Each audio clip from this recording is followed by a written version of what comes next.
I ran along, or in that area. I went for a training run in the open area where the race took part. But in no instance whatsoever did I take part in any race. I was just there as a spectator and doing a little of training in the area adjacent to the running.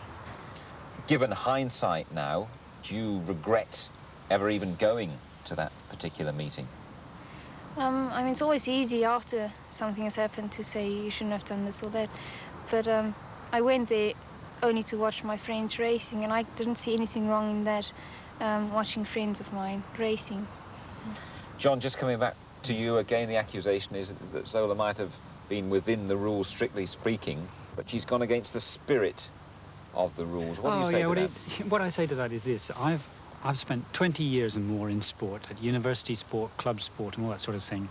And sport is all about rules. You can't have any sport without rules. You have to have a pitch or an arena. You have to have the goalposts in one place. And I'd be the first person to say that if a rule has been broken, if Zola had broken any rules, then she must accept the consequences. But when you have a rule book, you've got to stick by it. If the international body want to make it a rule that nobody can go and watch a race in South Africa, then they've got a proper procedure for putting that rule into their books. There's a proper protocol for that. And then athletes must decide whether they want to stick by the rule book or not. Quite clearly here, they're altering the rules to suit a political stance. And I just don't think that's fair. And I think that British sport is in a terrible position over this, and I sympathise with the dilemma of the British board. I sympathise with all those athletes who want to go to the Olympic Games, and I hope they all go to the Olympic Games and run their hearts out for Britain.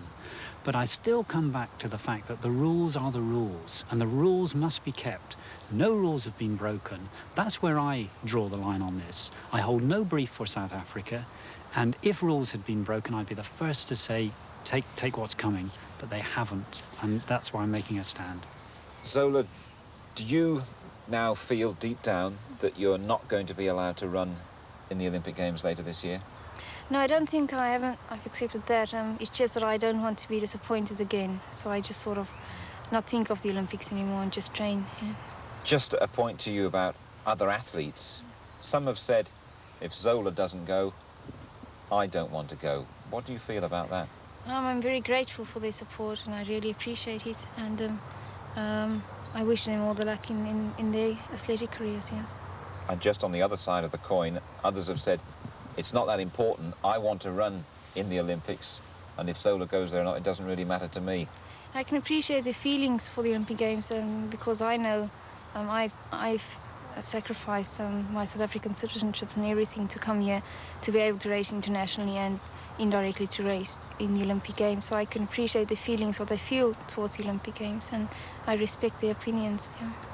Now, Zola, there must be a very big temptation from your point of view to call it a day and go back home to South Africa. I think it's just I don't want to give up on my running, and because my running is sort of the key to the rest of my life, I see it, and I want to live a happy life after running. And if I don't go through this now, or I think the rest of my life I'll regret my decision, whatever it may be, and I'll always look back and think what I could have done rather than I said I did try and I did my best.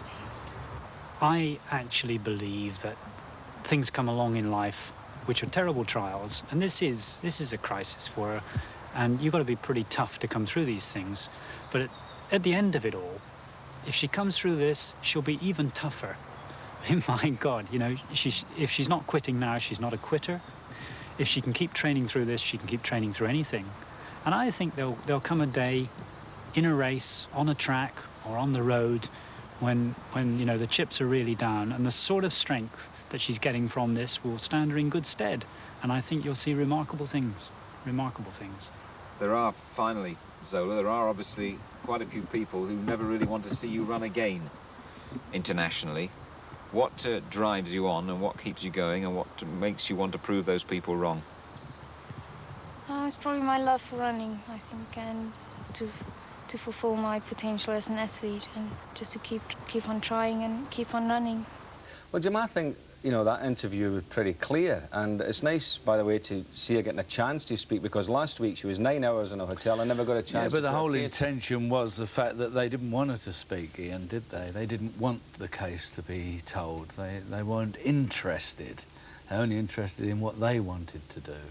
Well, And that was to put the British Athletic Association under pressure and stop her running. I mean, that's what they want to do. They have dictated that. Well, there's an interesting new development this morning.